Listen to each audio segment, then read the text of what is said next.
बड़ा एक कॉमन सा टॉपिक है। बच्चे घर में होमवर्क नहीं करते, बच्चे घर में पढ़ते नहीं हैं, बात नहीं मानते। अगर उनको होमवर्क का बोलते हैं तो वो होमवर्क से भागते हैं, पढ़ने का बोलते हैं तो पढ़ने से भागते हैं। तो आज हम इसका सलूशन लेके आपके पास हाज़िर हुए हैं। आपको 4 से 5 रूल बताए जाएंगे जिनको आप फॉलो करेंगे तो आपके बच्चे आपकी बात भी मानेंगे और होमवर्क भी करेंगे। और आप जिस तरीके से उनको काम करवाएंगे, जिस तरीके से बात मनवाएंगे, वो ज़रूर आपकी बात मानेंगे और आपका ये मसला सॉल्व होगा। तो आइए देखते हैं वो कौन से 5 बेसिक रूल हैं जिनको हम यूटिलाइज़ करें तो हमारे बच्चे हमारी बात माने, होमवर्क करें, पढ़ने की तरफ तवज्जो दें। तो उससे पहले अगर आप मेरे चैनल पर न्यू हैं तो चैनल को ज़रूर सब्सक्राइब कीजिएगा ताकि आने वाली वीडियोस आप तक पहुंच सकें और आप उनसे फ़ायदा हासिल कर सकें। तो हम क्या करेंगे, हम कह रहे थे कि बच्चे पढ़ाई की तरफ तवज्जो नहीं देते, होमवर्क नहीं करते। तो उसका एक बेसिक पॉइंट ये है कि जब भी आपने बच्चे को होमवर्क करवाना है तो वक़्त का तयन करें, एक अच्छा महसूस वक़्त चूज़ करें। बात आ गई वक़्त कौन सा चूज़ करें, कौन सा टाइम मुनासिब टाइम होता है। तो आप जो महसूस टाइम चूज़ करना चाहते हैं ना, उसमें सबसे पहले आप ये देखें कि जिस वक़्त आपने बच्चे को होमवर्क का बोलना है उस वक़्त आपका बच्चा खेल ना रहा हो या आपका बच्चा उस वक़्त टीवी या कार्टून ना देख रहा हो। यानी आपने ऐसा काम तलाश करना है, ऐसा टाइम तलाश करना है जिस टाइम के दौरान बच्चा बिल्कुल खेलने से भी फ्री हो और वो किसी ऐसी एक्टिविटी में मशगूल ना हो, फॉर एग्ज़ाम्पल टीवी देखने में, कार्टून देखने में या खेलने में। इस तीनों चारों तरह की एक्टिविटीज़ में बच्चा इन्वॉल्व ना हो तो फिर आप उस वक़्त बच्चे को होमवर्क का कहें तो बच्चा आपकी बात मान नहीं करेगा और आपकी बात मान के बच्चा काम स्टार्ट करेगा।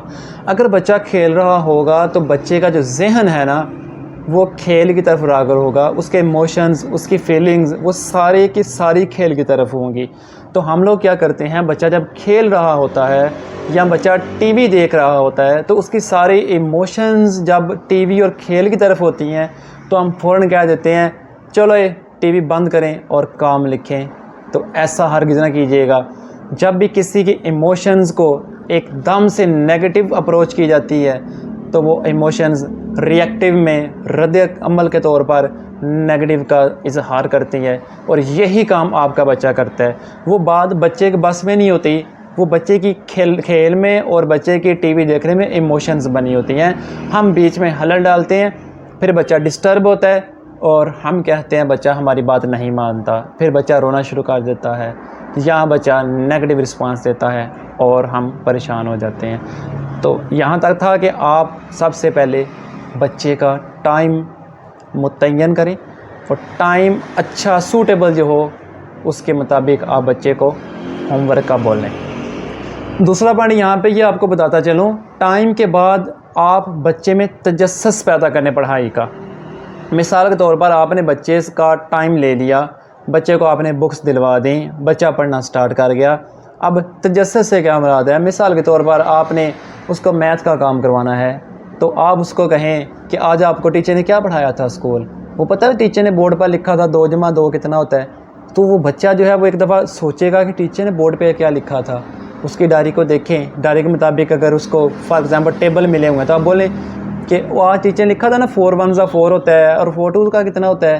अब बच्चे में तजस्सुस होगा कि पता नहीं टीचर ने क्या लिखा था।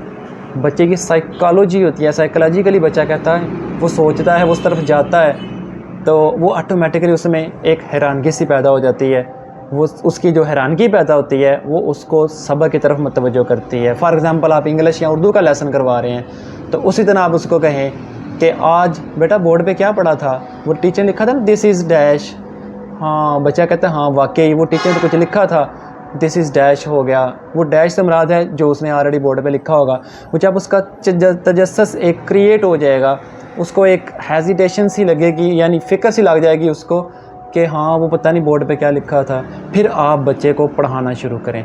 तो वो बच्चा उसी तजस्सुस से जो आपने शुरू में क्रिएट किया था कि बोर्ड पे ये लिखा हुआ था, उसी तजस्सुस को ज़हन में रखते हुए अपने सबक की तरफ अट्रैक्शन करेगा, अट्रैक्ट होगा और बड़े अच्छे तरीके से सबक पढ़ेगा। तो ये जो 2 पॉइंट्स हैं इनको फॉलो करेंगे तो आपका बच्चा बहुत अच्छे तरीके से पढ़ना शुरू करेगा। उसके बाद तीसरा काम ये है कि जब आप बच्चे को काम करवाते हैं ना, तो सबसे पहले आसान जो बुक है ना, जो बच्चे को ऑलरेडी आता हो थोड़ा बहुत, उससे स्टार्ट करवाएं।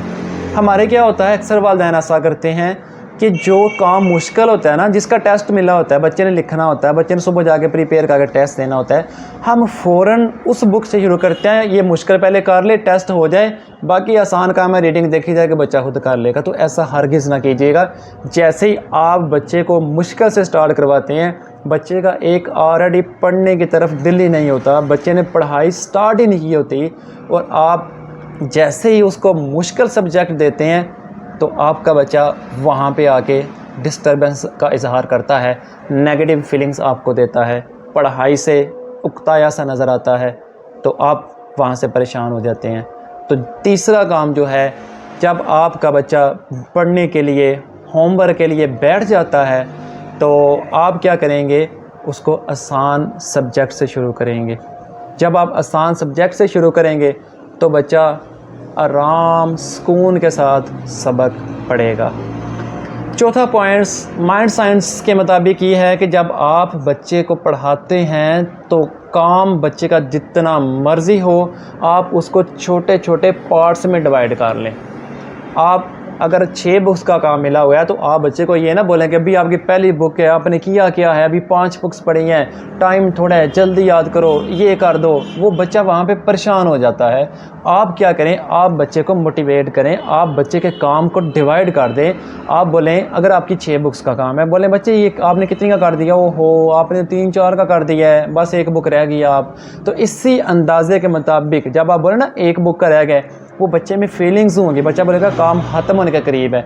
वो जो मुतलका सब्जेक्ट होगा ना, वो बच्चा उसी तरतीब से फिर करता करता, अगर उसके 10 सब्जेक्ट भी हैं ना, वो कर जाएगा। अगर बच्चे को मिला हुआ है 10 तक टेबल मिला हुआ है, 4 1 ज़ा 4 से लेके 4 10 ज़ा 40 तक उसने याद करना है, तो आपने बच्चे को ये नहीं कहना कि इतना करना है, कहना बच्चे आपने बस 3 दफ़ा करना है, 4 1 ज़ा 4 4 2 ज़ा 8 4 3 ज़ा 12, तो आपका काम ख़त्म हो जाएगा। तो आपका बच्चा वो 3 जो पॉइंट्स हैं ना, उसको देख के मोटिवेट होगा और वो पढ़ना शुरू करेगा। आप बेशक उसको 10 तक टेबल याद करवाने, वो बच्चा कर जाएगा, क्योंकि आपने काम को छोटे छोटे पार्ट्स में तकसीम किया हुआ है। जब भी आप काम को छोटे छोटे पार्ट्स में तकसीम करते हैं ना, तो आपका बच्चा आसानी के साथ काम को पिक करता है। इसके बाद नेक्स्ट पॉइंट है साइंस के मुताबिक, माइंड साइंस के मुताबिक, वो कहती है कि जब भी बच्चे को आपने पढ़ाई की तरफ राग़िब करना हो, तो उसकी सराउंडिंग से ऐसी अशिया हटा दी जाएं जो पढ़ाई के अपोजिट होती हैं। मिसाल के तौर पर आपने बच्चे को पढ़ाना शुरू किया, तो बच्चे के अराउंड अबाउट जो खेलने के खिलौने पड़े हुए हैं, उनका उठा दीजिएगा। बच्चा जो है वो जब पढ़ाई की तरफ आएगा तो वो पहले ही उकताया होगा। जब उसकी नज़र उन खिलौनों के ऊपर पड़ेगी, उन टाइल्स के ऊपर पड़ेगी, उसकी इमोशंस चेंज होंगी, फिर उसका दिल उधर भी नहीं जाएगा खेलने की तरफ, क्योंकि आपने उसका बिठाया हुआ है। वो पढ़ाई की तरफ भी नहीं जाएगा, क्योंकि उसके जो इमोशंस हैं, उसके जो नेचुरल फीलिंग्स हैं, वो खिलौने की तरफ हैं। तो आप क्या करेंगे, जितनी भी चीज़ें बच्चे के खेलने वाली होती हैं उनको साइड पे कर देंगे। सामने टेलीविज़न लगा हुआ है तो उसको आप ऑफ़ कर देंगे। बाज़ को तो बच्चे कहते हैं टीवी बंद नहीं करना, आप इसको स्टॉप कर दें, थोड़ी देर बाद फिर लगा के देख लेंगे। तो ऐसे बच्चा आपका कभी नहीं पढ़ता। कोशिश कीजिए जो आपने बच्चे के लिए स्टडी का रूम बनाया हुआ है ना, वहाँ पे सिर्फ स्टडी का मटेरियल हो, वहाँ पे बच्चे के खेलने के खिलौने या बच्चे के जो टीवी का काम है वो नहीं होना चाहिए, सिर्फ स्टडी मटेरियल होना चाहिए। उसके बाद आखिरी काम, जो सबसे बड़ी ज़िम्मेदारी पेरेंट्स की होती है, वालिदैन की होती है, वो ये है कि जब आपका बच्चा पढ़ना स्टार्ट करता है ना, तो आप उसकी तरफ फोकस करें। अपने तमाम काम काज छोड़कर बच्चे की तरफ ध्यान करें। हमारी अक्सर क्या होता है, अक्सर वालिदैन बच्चे को बिठाते हैं, उसको बताते हैं कि बच्चा ये आपका CW था, आपने इससे देख के आप HW कर लें, आप होमवर्क कर लें। बच्चा लिखना शुरू होता है और हमारे वालिदैन हाथ में मोबाइल पकड़ा, मोबाइल पे अपना काम शुरू कर दिया। जब आप मोबाइल की तरफ चले जाते हैं, मोबाइल पे अपना काम शुरू कर देते हैं, तो बच्चा जो है वो अपनी पढ़ाई से तवज्जो हटाकर आपकी तरफ अट्रैक्ट होता जाएगा। फिर हम इतने मगन हो जाते हैं मोबाइल के अंदर कि हमें ये फुर्सत नहीं होती हम देख सकें कि बच्चा क्या कर रहा है। बच्चा भी आपकी तरफ देखना शुरू कर देगा, हमें फिर भी फुर्सत नहीं होती, हम इतने मोबाइल में गुम हो जाते हैं। फिर आस्ता से बच्चा भी मोबाइल देखना शुरू कर देता है और पढ़ाई का काम ख़त्म हो जाता है। तो हम फिर कहते हैं कि बच्चा होमवर्क नहीं कर रहा। तो इसमें ये जो लास्ट पॉइंट है, ये पेरेंट्स लाजमी तौर पर ये काम करते हैं, तो ऐसा बिल्कुल ना कीजिएगा।